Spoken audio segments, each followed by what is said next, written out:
This is called pumpkin leaf. लसुनको paste बनाउने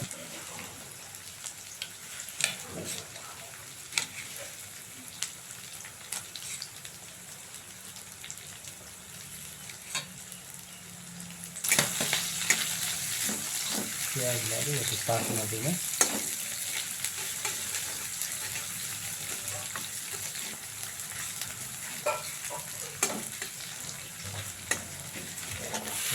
साग हालेर यसमा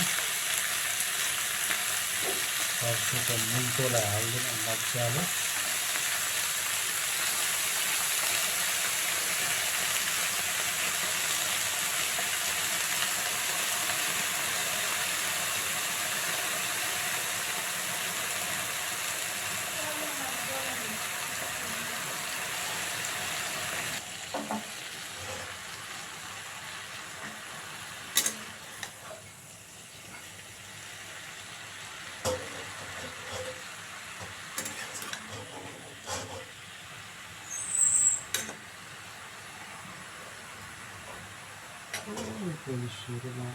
टमाटर हाल्दा पछि एड गरौँला है जब यसको क्वान्टिटी हिटमा घट्छ अहिले चाहिँ यति थोरै नुन हालिदियो बाँकी अलिकति गलोस् त्यसलाई हल्का गलाओस् है हल्का चलाइदिनु बोइल हुन दिने 5 प्लेट छोप्ने प्लेट जैसे त्यो प्लेट मस्काहरूले छोप्नलाई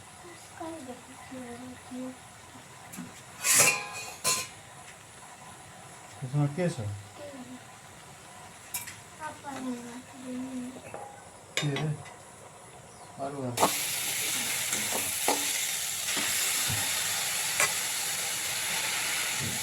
त्यसरी हाल्नु है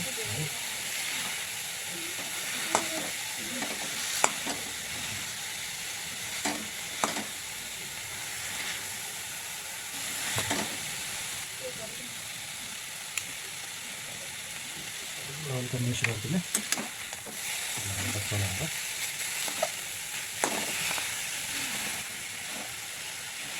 यसो मसला र नुन मिक्स गर्नुपर्छ त्यसको लागि चाहिँ पुरै सुक्खा भयो भने मसला मजाले मिक्स हुँदैन त्यही भएर हल्का पहिले पानी हालेर थोरै गिलो गऱ्यो तातो पानी पुरै अलिकति त्यसपछि अब हल्का नुन हाल्नु जति हाल्नु पनि त्यति नुन पुरै भात पनि रेडी हुन लागिसक्यो कुकरले सिटी मारिसक्यो गाइस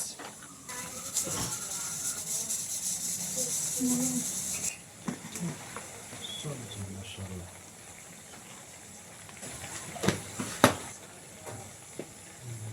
सँगै टमाटर हालेर मिक्स गरिदिने ढुकुर कराएर पक्रिन्छ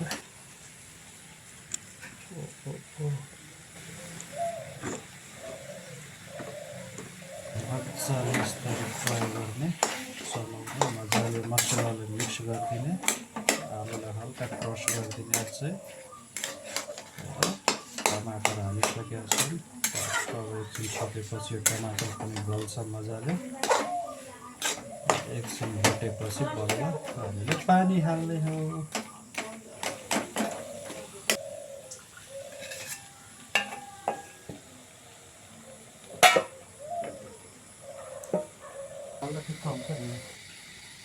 यसमा झोल हालिदिने पानी अनि मजाले छोपिदिने एकछिन फेरि फाइन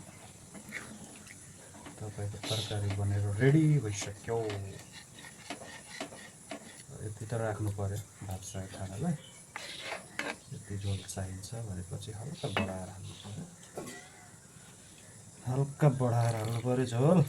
ल गाइस यो हो फाइनल। अब यसलाई मजाले यसरी छोपिदिने हल्कासँगले अनि बोइल हुन दिने मजाले, एन्ड इट्स डन। फाइनल्ली यस्तो बबल्सहरू आउन थालिसकेपछि तपाईँको तरकारी इज रेडी है।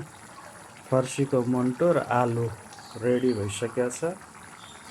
कसलाई खाने मन छ, यता भात पनि छ सिम्पल, यता फर्सीको मुन्टो आउँदा हुन्छ खानालाई साथी है।